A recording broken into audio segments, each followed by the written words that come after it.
Hey, 6 String 417 coming at you. We're here in Carlisle, Pennsylvania again, and if you remember my last hike from this area, we did a day hike heading on the Appalachian Trail south. Today we're going to go ahead and do the Appalachian Trail, but only head north and do a full overnight adventure. I'm just getting myself packed up and ready to go, and we'll be on the trail shortly.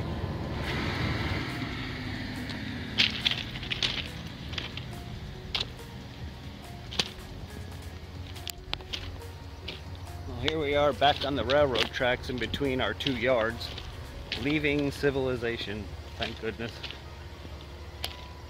This hike will be about a 6.2 mile trek up to the Darlington Shelter, which is the first place you can camp in the Cumberland Valley. It's actually out of the Cumberland Valley as you begin to head up into the higher elevations on the ridgeline. So we'll see how we do today. Looking forward to finally getting to spend the night out here with a break. Here's our first white blaze off of the railroad tracks.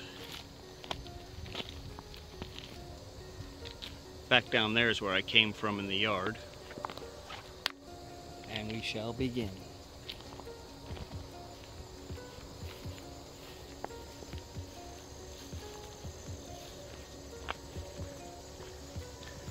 Of course, like I said, most of the Cumberland Valley Appalachian Trail is through farm fields and relatively flat and easy going. We will eventually, in about 4 miles, begin our climb up in elevation. But it's a beautiful day. It's nice and low humidity, cooler than it's been, so it should be the ideal day for an overnight adventure up on the Appalachian Trail. Last night there was thunderstorms that came through. I was going to attempt it then, but put it off until today, and I think it was a smart move.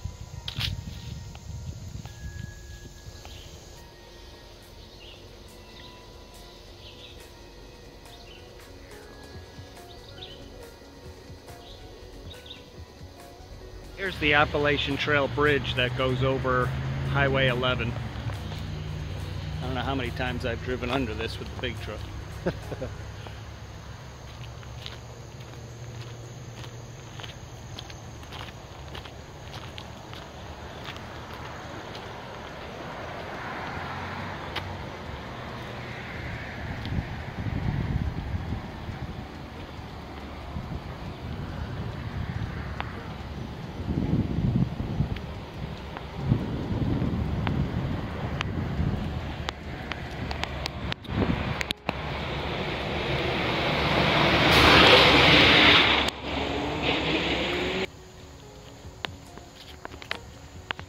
Most of the through hikers that do the full 2,180 miles of this thing are well to the north of here right now.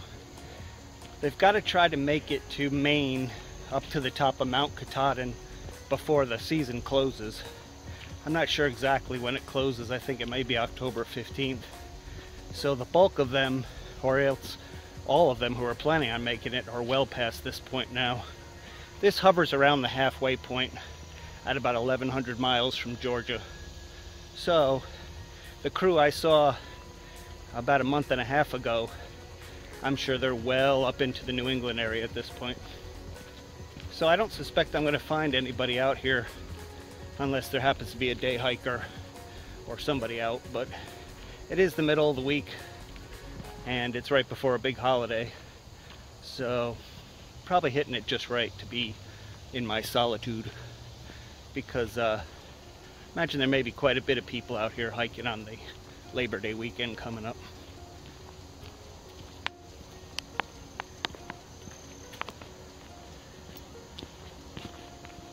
Times hikers will call the Pennsylvania portion of the AT Rocksylvania, and you can see why. This is pretty much the trail.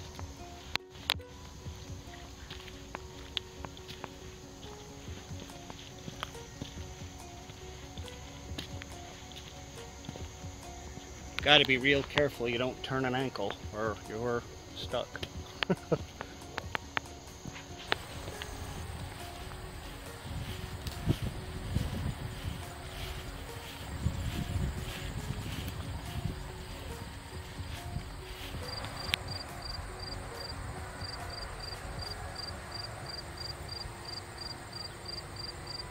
I don't have nothing for you. I gotta get moving on.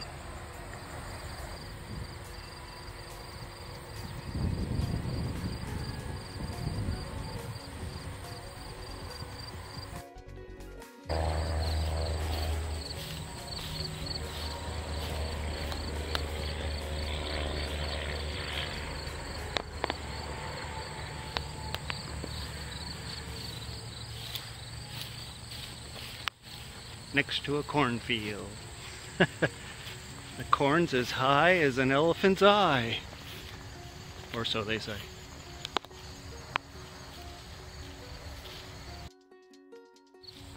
I'm in a corn maze. But it is the AT because that white blaze signifies I'm still on track.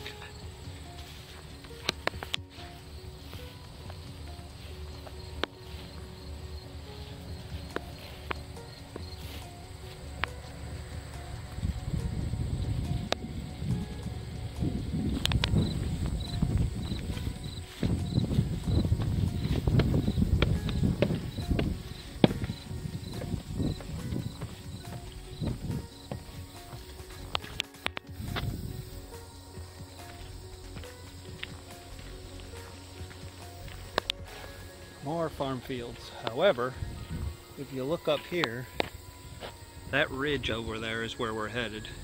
So we'll be getting back into the woods and going about 3 or 4 miles through the woods till we get to our Darlington tent site.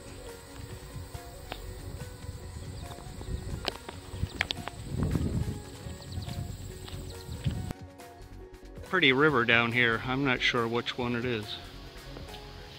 The trail seems to be skirting right along it. This tree.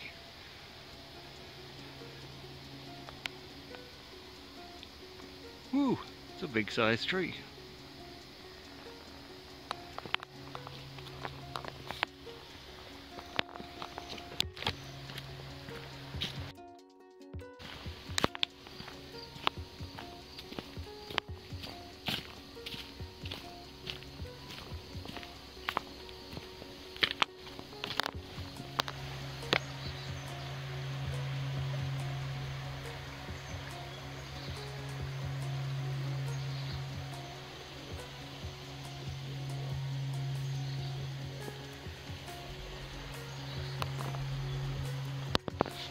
Very pretty.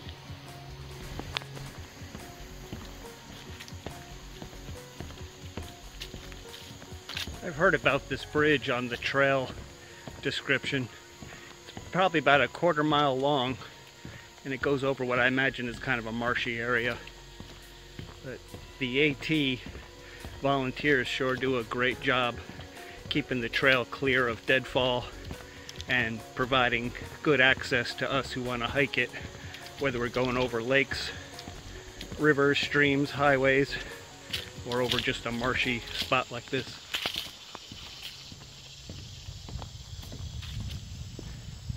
Very cool.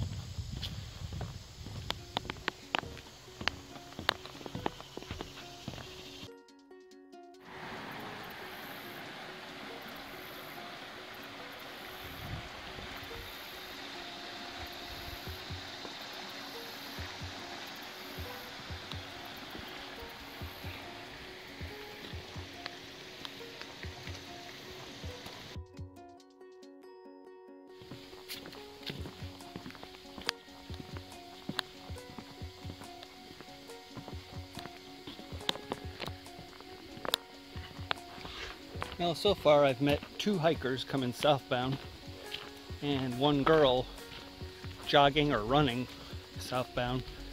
Whew, I don't know if I'd run on this trail. I'm having a hard enough time just walking over these roots and rocks rather than running.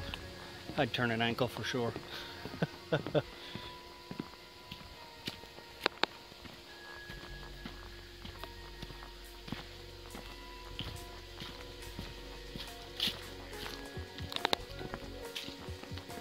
I'm about at the halfway point, so it's time to take a little break, get something to drink and a little bit of a snack to keep my energy level up.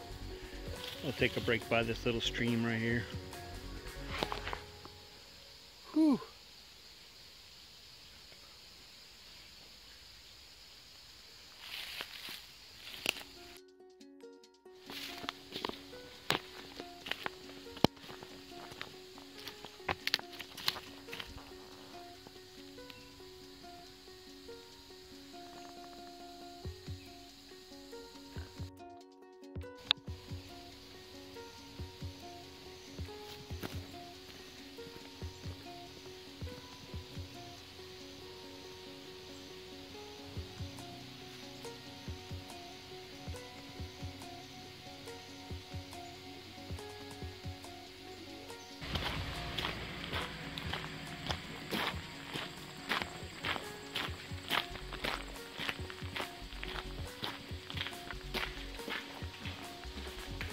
Honk, honk. Yeah.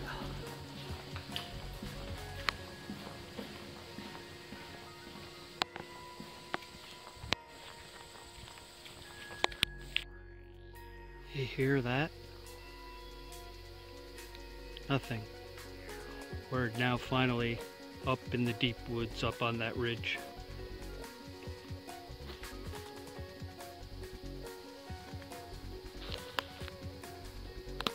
Shouldn't be too much further to our campsite for the night, so we'll keep trudging on.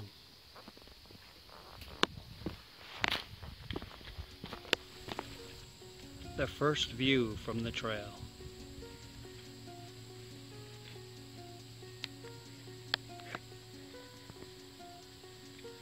I started somewhere way over there.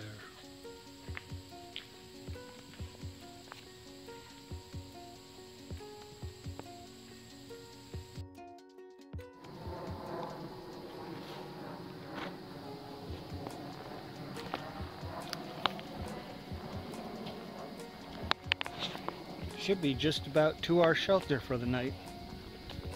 That last mile up the ridge was something else. Straight up 1,200 feet, switchbacks, and all the rocks create like a stairway.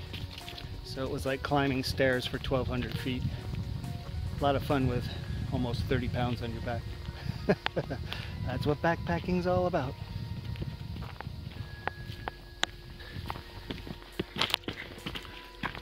I think we've arrived. 200 yards up this side trail. The AT keeps going down the hill, but the shelter's up here off of this little trail, so that's where we're going for the night.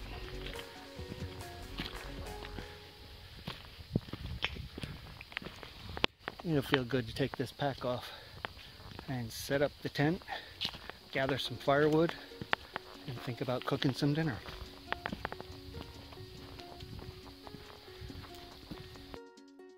I made it to the Darlington Shelter. This is a really nice stop. Typically the AT has shelters every 15 to 20 miles, and a lot of them are pretty rudimentary. This one looks fairly new. Got the shelter, little fire pit here, all kinds of tent sites up here in the woods that I'm going to choose one with a fire pit. And it even comes with a privy over there in the distance, so that when the call of nature hits, you have somewhere to go. There's also a fresh running spring just down the hill. Getting some coffee. I've got 4 liters of drinking water, spring water I packed with me, and that'll be predominantly for drinking water. So, as things go right now, number 1 rule is get your shelter set up just in case something were to come in and blow through. Number 2, gather up some firewood and then relax and get ready to cook some dinner. Sounds good to me. This is home for the night. Up the hill from the shelter, and there's a lot of sites in here, but this one seems to be pretty nice. We got a little fire pit here, and a little stone to sit on, and a nice flat spot to pitch a tent. So, step 1, pitch the tent. Step 2, collect some firewood. Well, we got the tent set up. This will be home for the night. Eureka Solitaire. There's the pack and the fire pit. Now we gotta gather some firewood. It's starting to get dark already. Well, we finally got the fire going. So we should be in good shape as long as I collect more fuel for it, because it ain't gonna last long.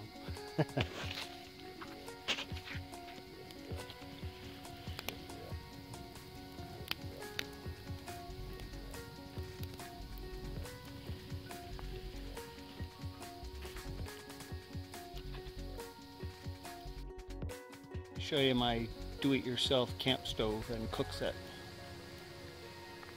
Shout out to Syntax77 for the idea. He is another YouTube vlogger who does hiking videos. Really cool. And he come up with this idea right here.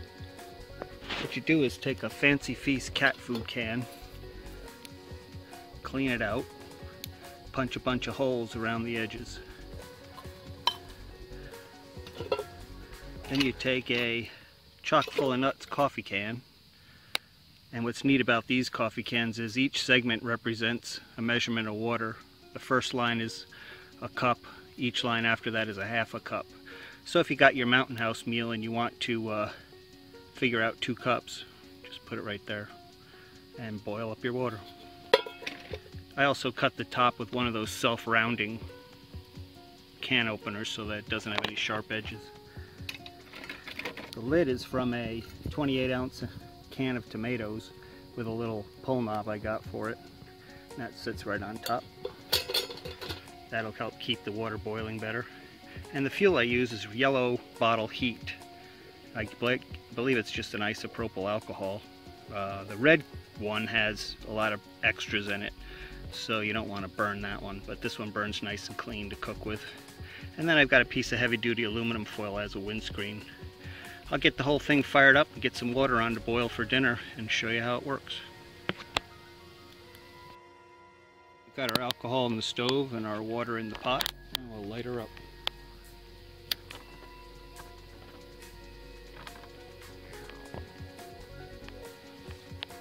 Now after it's lit, you can hardly see the flame, but you let it prime up for about 30 seconds before you put the pot on to boil.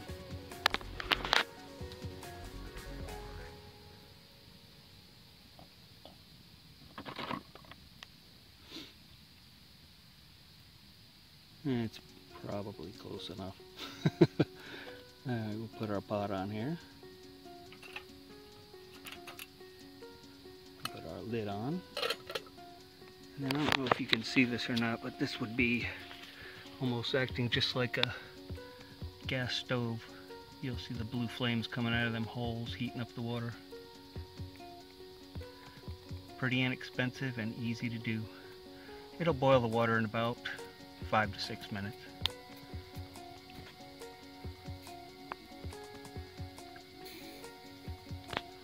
And tonight we have our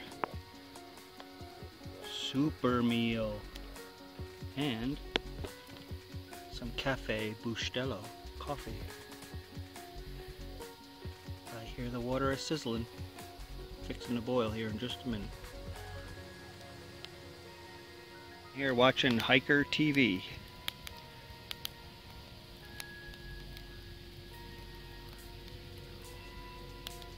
It's been a great day. Hopefully it'll be a good night. Then I gotta go back to work tomorrow, so I gotta get out of here early. But for now, I'm enjoying it.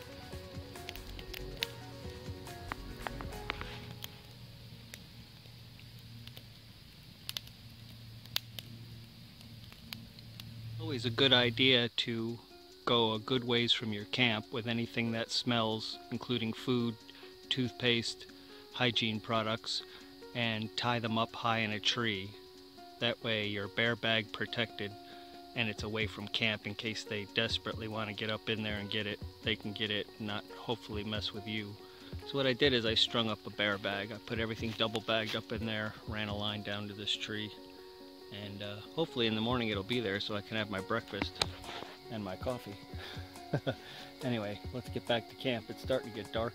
We got to get more firewood.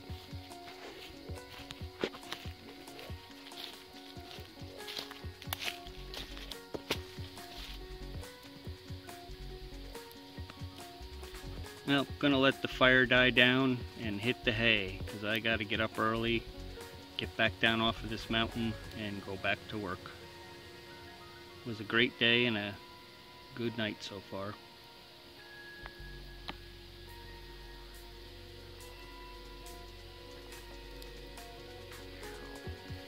Good morning, everyone.